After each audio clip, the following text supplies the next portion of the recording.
Viešpats su jumis. Ir su tavimi. Iš Šventosios Evangelijos pagal Joną.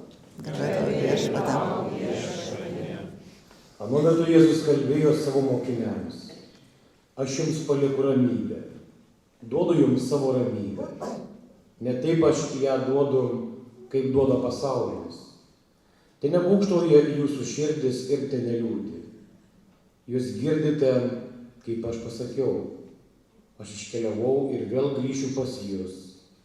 Jei mylėtumėte mane, džiaugtumėtės, kad aš keliauju pas tėvą, nes tėvas už mane aukštesnis. Ir dabar prieš įvykstant jums pasakiau, kad tikėtumėte, kad tai įvyks ir bus įvykę. Jau nebedaug su jumis kalbėsiu, nes ateina šio pasaulio kunigaikštis. Nors jis neturi man galios, bet pasaulis privalo pažinti, jog aš myliu tėvą ir taip darau, kaip jis yra man įsakęs. Viešpaties žodis. Šlovė tau.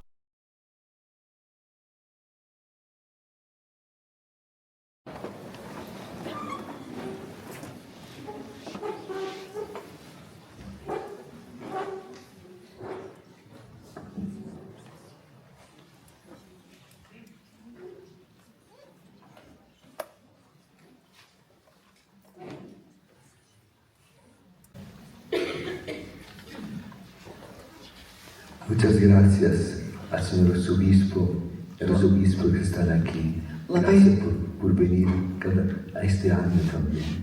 Labai ačiū, kad atvykote visi vyskupai ir kunigai šiais metais taip pat. Ir visi jūs, kurie atvykote.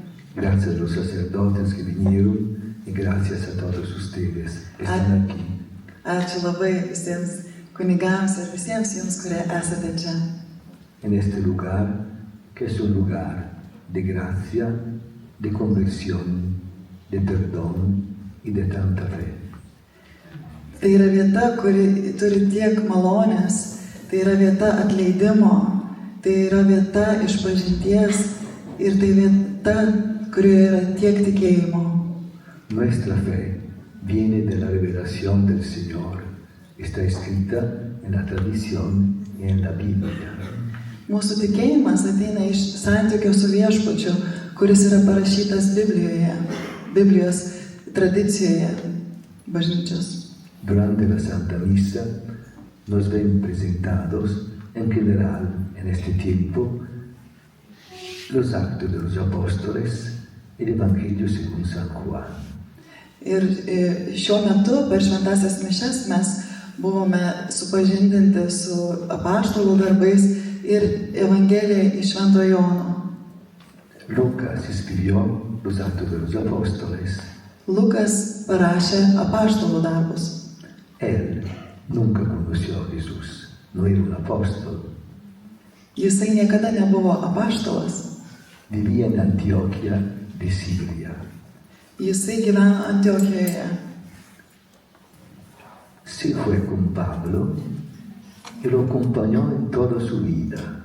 Jisai susitiko su Pauliumi ir tai jį pakeitė visą jo gyvenimą. Pablo visitaba las iglesias antiguas, las primeras. Paulius lankė senas bažnyčias. Lucas, con él, escribía los testigos, primeros testigos de la vida cristiana, lo que decían. O Lukas aprašė pirmus tokius liudijimus krikščionių, kurie liudijo. Lo que decían de Jesús, de María, lo que decían en su vida cristiana. Ir ką sakė apie Jėzų, apie Mariją, apie krikščionišką gyvenimą. Y escribió los primeros puntos de la vida cristiana en el Evangelio, según San Lucas, en los actos de los apóstoles. Ir aprašė pirmosius aspektus, tokius pagrindinius punktus krikščionių gyvenimą. Ir Evangeliją pagal Luką ir apaštalų darbus. Los dos, Evangelio, Actos de los Apóstoles, era un solo libro, no dos, uno solo. Tai buvo kartu tiek Evangelija pagal Luką, tiek Apaštalų darbai kaip viena knyga. Los dividieron en el II siglo para poner Juan, el Evangelio según San Juan. Ir paskui po kurio laiko taip pat Švento Jono Evangelijoje buvo paaiškinta. El Evangelio no es la vida de Jesús, es Jesús Redentor y Salvador. Evangelijoje Jėzus yra atpirkėjas ir išgelbėtojas. Tai nėra apie jo gyvenimą. Los Actos de los Apóstoles no es la historia de la Iglesia, es la Iglesia que continúa la vida de Jesús y su misión. Apaštalų darbai tai yra pati gyvenimas, kuris tęsia krikščionišką liudijimą. Él dividió su libro Actos de los Apóstoles en dos partes, bien distintas, más profundas. Ir jisai apaštalų darbus padalino į dvi dalis, skirtingas, bet gilias. Primera parte, cómo vivía la Iglesia los primeros años de su vida. Pirmoji dalis tai kaip medituoja, kaip apmąsto bažnyčia pirmus savo gyvavimo metus. ¿Cuáles eran los fundamentos de la Iglesia que son nuestros fundamentos? Kokie yra pagrindai bažnyčios, kurie yra taip pat ir mūsų pagrindai. Estamos unidos en la doctrina de los apóstoles. Doktrina apaštalų. ¿Por qué? Porque Jesús predicaba, no escribió nada. Los apóstoles predicaban, escribieron casi nada. Finalmente, 30, 40 años después, el Evangelio. Entre Jesús y el Evangelio están los apóstoles. La Iglesia es apostólica. Bažnyčia yra apaštalinė ir Jėzus pats nerašė, jisai pamokslavo. Apaštalai taip pat nerašė, jie pamokslavo. Ir tarp Jėzus ir Evangelijų yra apaštalinė bažnyčia. Por esta razón que la Iglesia se reunía meditando, pensando, estudiando lo que los apóstoles decían. Taigi dėl to jie studijavo, ką sakė apaštalai, tie, kurie rašė Evangelijas. Vivían en comunión, ponían todos en comunión en aquel tiempo. Visi gyveno bendrystėje, visa turėjo bendrą tuo metu. Y tercera cosa fundamental, celebraban la Eucaristía como nosotros. Ir taip pat jie šventė Eucharistiją, kaip ir mes. Después Lucas describe Pedro. ¿Por qué Pedro? Pedro es importante, porque el Señor lo eligió como pastor de su pueblo. Lo quiso, lo perdonó. No, cuando el Señor elige una persona, la elige para siempre. No mira a sus defectos, no mira a sus errores. Te elijo por siempre, yo te soy fiel. Pedro lo eligió, lo traicionó. Pedro no hace nada. Él era él. Él habla la primera parte de los Actos de los Apóstoles. Ir pirmame apaštalų darbų skyriuje kalba apie Petrą. Ir Petras buvo tas, kuris išdavė Jėzų, bet Jėzus į tai nežiūri. Jis jį paskiria bažnyčios galva, uola, ir jis nežiūri jo praeities. Jis visiems laikams paskiria šią tarnystę vesti bažnyčią. Segunda parte de este libro, Pablo. Lucas acompañaba a Pablo y describió a Pablo hasta cuando Pablo llegó a Roma. Allá terminan los Actos de los Apóstoles. Pablo muere a Roma 62-64 después de Cristo. Taip pat antroje dalyje kalba apie Paulių, kuris keliavo ir mirė Romoje po 60 kažkur 4 metais po Kristaus. En esta lectura de hoy, Lucas presenta a Pablo que predica en gran parte de la Turquía actual y de la Siria. Predicaba sin miedo. ¿Qué predicaba? Se llama kerygma en griego. Jesucristo vino, el Padre lo envió, murió por nuestros pecados, resucitó y nos envió el Espíritu Santo. Es el querigma, la primera predicación de Pedro y de Pablo. Taigi ir iš tikrųjų kalbama apie tai, kad buvo skelbiamas Jėzus mirtis už mūsų nuodėmes ir prisikėlimas. Ir tai yra tiek Petro, tiek Pauliaus skelbimas, pagrindinė žinia skelbiama. El Evangelio según San Juan lo escribieron más o menos en el 100 después de Cristo, más o menos, 70 años después de la muerte de Jesús. Ir Šventojo Jono Evangelija buvo parašyta maždaug 100 metų po Jėzaus gimimo. Aquí, después de Pascua, nos presenta 5 capítulos de Juan.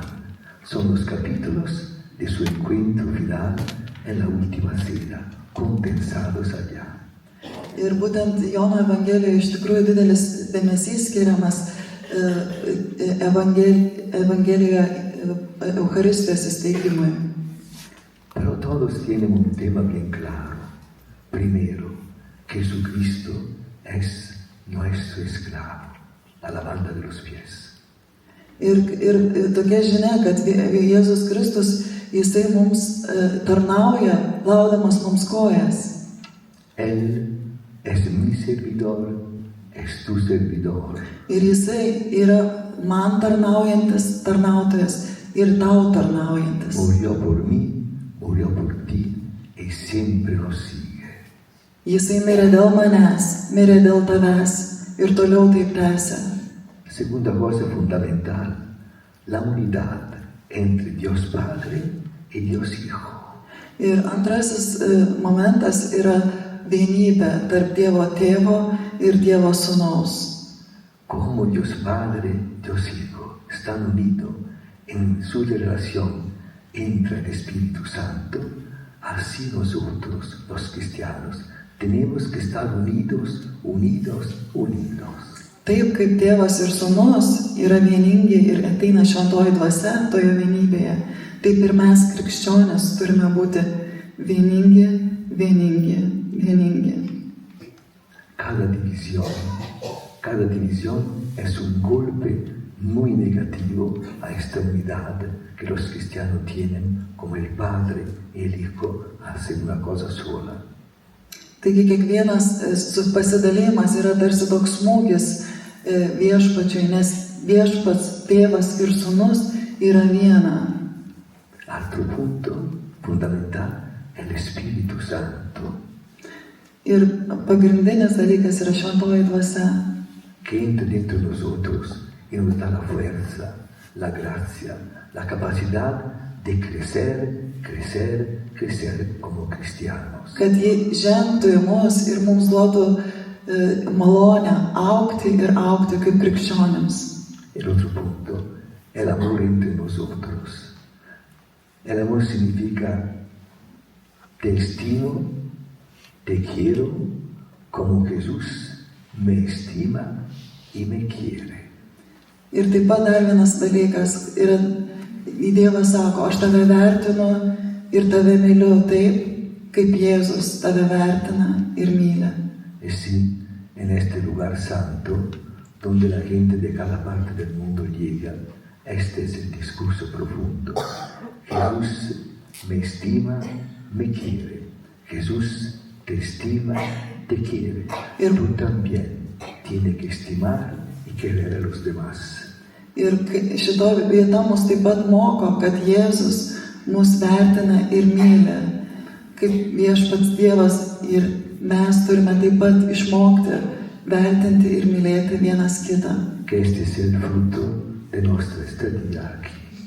Ir tai yra mūsų amžinybės vaisius. Bienvenidos a todos. Visi sveiki atvykę.